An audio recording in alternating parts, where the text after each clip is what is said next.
Welcome back, everybody, to the NHCFAE Podcast. I'm your host, John Espinosa.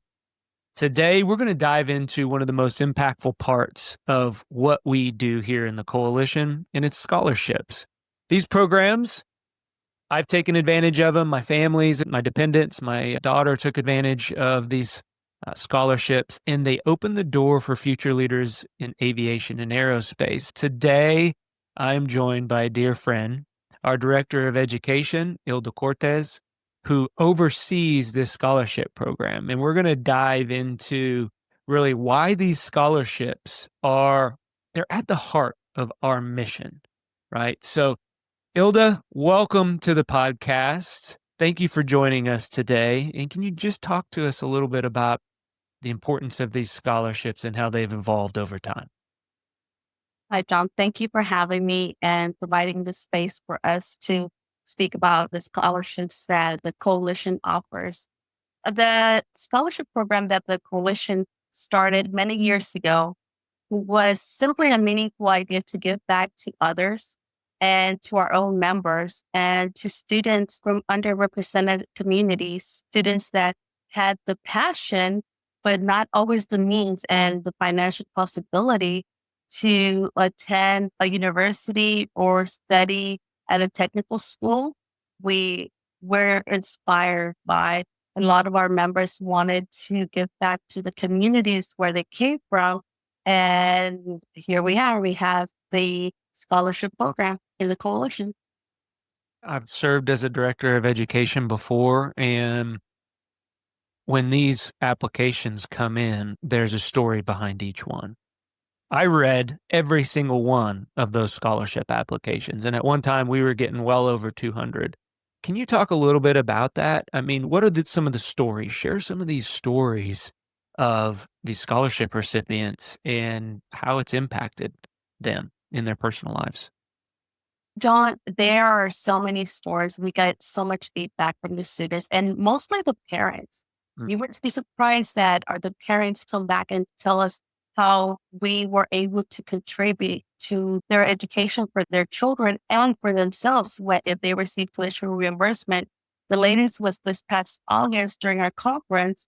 I received a text message from one of the mothers, and she sent us pictures of her daughter's graduation with her cap and gown, her walking across the stage. And to me, it was amazing because the Coalition has gone through difficult times.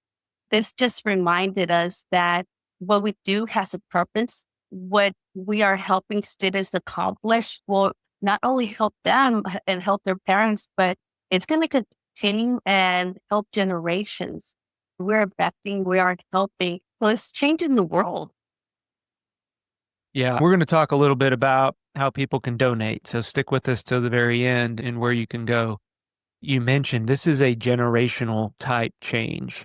Some of these individuals, can you talk just a little bit about the scholarship criteria? Let's get into that and some specifics of the scholarships.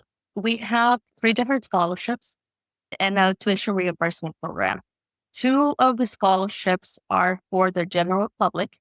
And we looked at like GPA, school involvement, community involvement, and overall financial need as well. Now we have Rene Matos scholarship.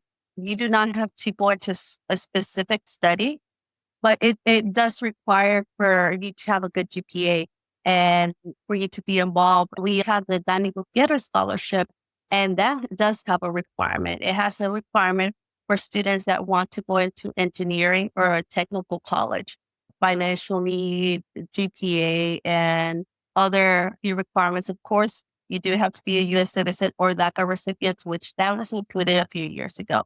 The DACA recipients are able to apply for these scholarships. So we talked about ways for external applicants through Danny Gutierrez and Rene Matos, but we also have scholarship applications and reimbursement programs that members and their dependents can apply. Can you talk about those? We have 2 opportunities exclusive to our members.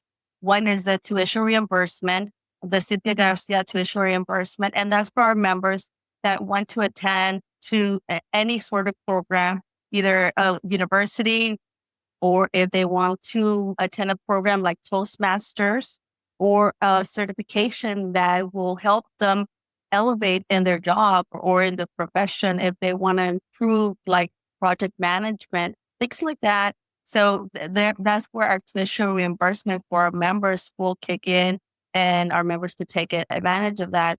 We also have the foundation scholarship, which is for our members and their dependents under the age of 25. That's exclusive for our members and their dependents attending the university. They must be full-time students. Unless you're a member, you could be part-time. Awesome.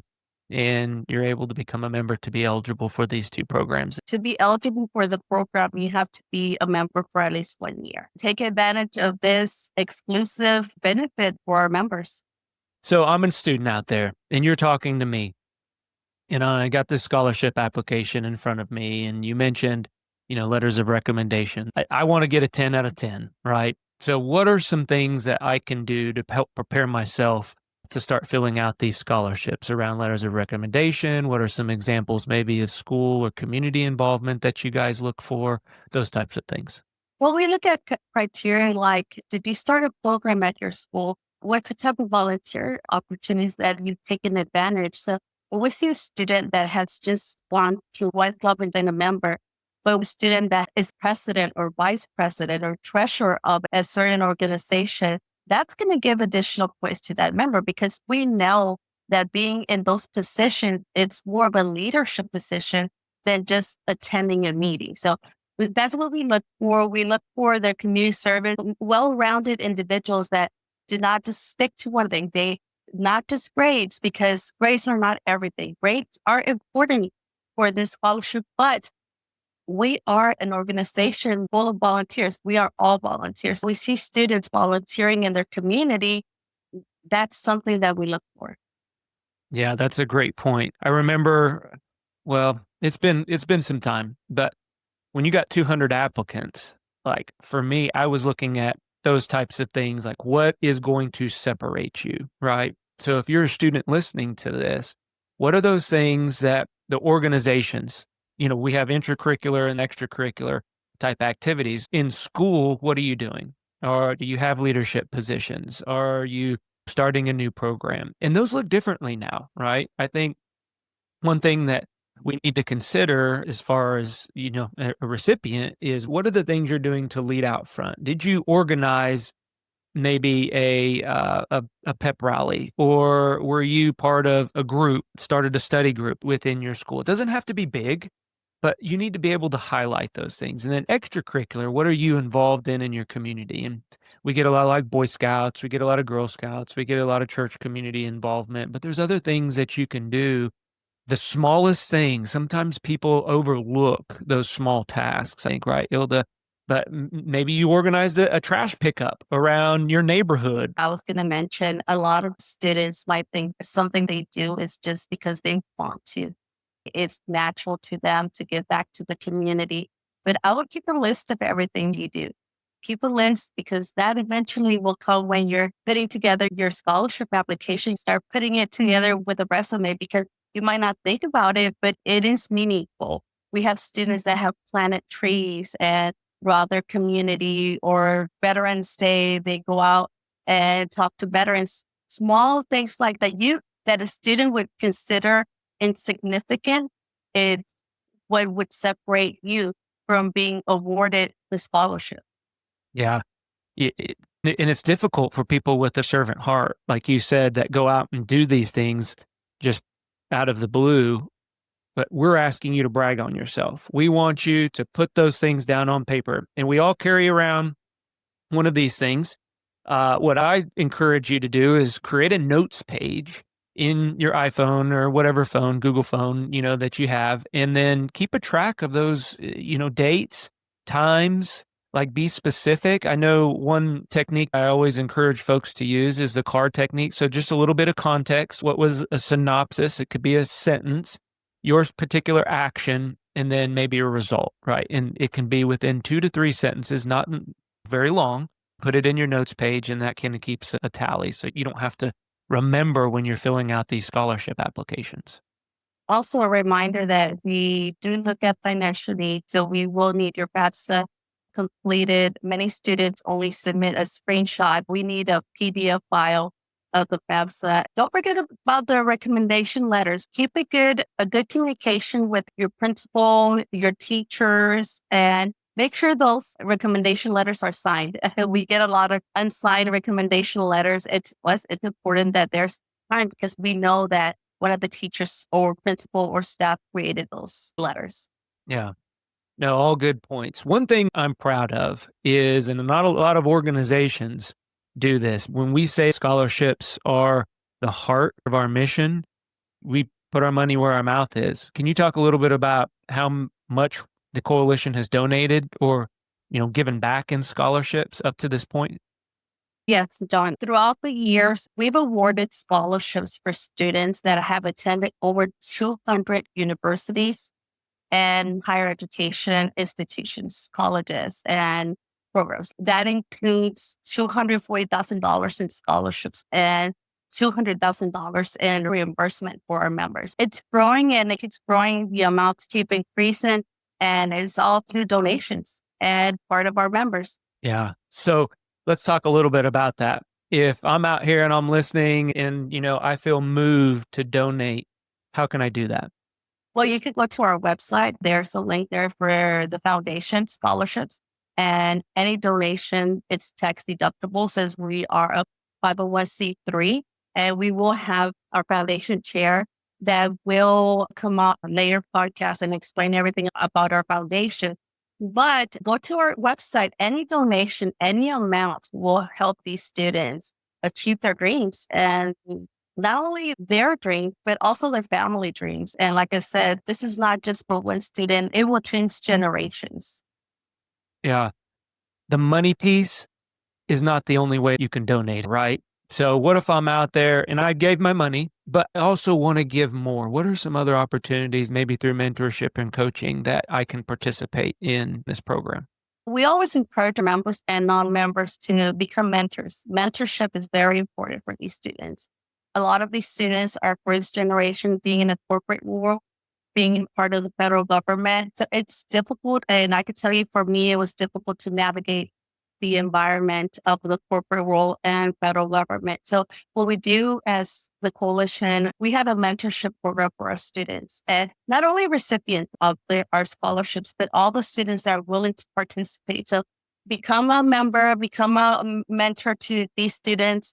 You do not have to have years of experience as long as you're willing to sit there, listen to them, and guide them. Sometimes they just need a question about a resume, how to format a resume, what to say during an interview, anything like that can help. So reach out to us, go to our website, become a member, become a mentor to these students.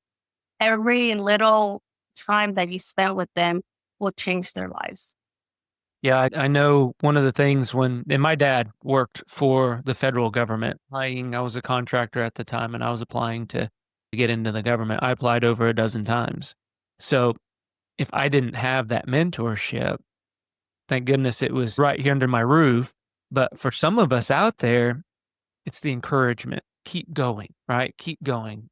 Unfortunately, some of the application processes, they're very long, they're very tedious. You don't get a lot of information, but the fact is, reach out to somebody and ask. I think that's one thing listening to you, Hilda, whether it's filling out the application, whether it's, I don't really know what they're looking here. Hilda, let them know how they can contact you for questions. If they want to be part of the program, how can they get a hold of you? How can they get a hold of somebody to answer their questions? Go to our website under the education tab. We have all the information on our scholarships and the opening date, but also email me at doe@nhcfae.org. I usually respond to my emails pretty quick. So just reach out, any question. Even if I don't know the answer, I will find someone that could help you. Through our network, we have people that have various careers. So we'll reach out to someone. I will personally reach out to someone and get a response to you. And knowing Hilda, she does put her money where her mouth is. She's very responsive. Hilda, thank you for sharing your passion and dedication to help others reach their dreams. And for those that are listening, Hilda doesn't get paid to do this. I think that's an important, all of these board positions as a director of education are absolutely free. So that allows us just to give more money back to, folks in the scholarship. She's not getting paid. This is all volunteer time herself. So if you're listening and you want to apply or just simply learn more or support the scholarship program, I want you to go out and visit, and we'll put that link down in the description for this particular episode. So your involvement helps empower the future leaders in the corporate world, in the aviation world. So if you're ready to make a difference, go out there, visit our website and sign up. Hilda, any last words before we get out of here today? Just donate to our scholarships and be ready for the opening dates, for the application dates, and are ready to review all those applications. Let's do this. Awesome. Thank you, Hilda, for your time today. Everybody out there listening, thank you. Your story might be exactly what somebody else needs to believe in their own. Have a great day. We'll talk to everyone on the next episode. Bye-bye.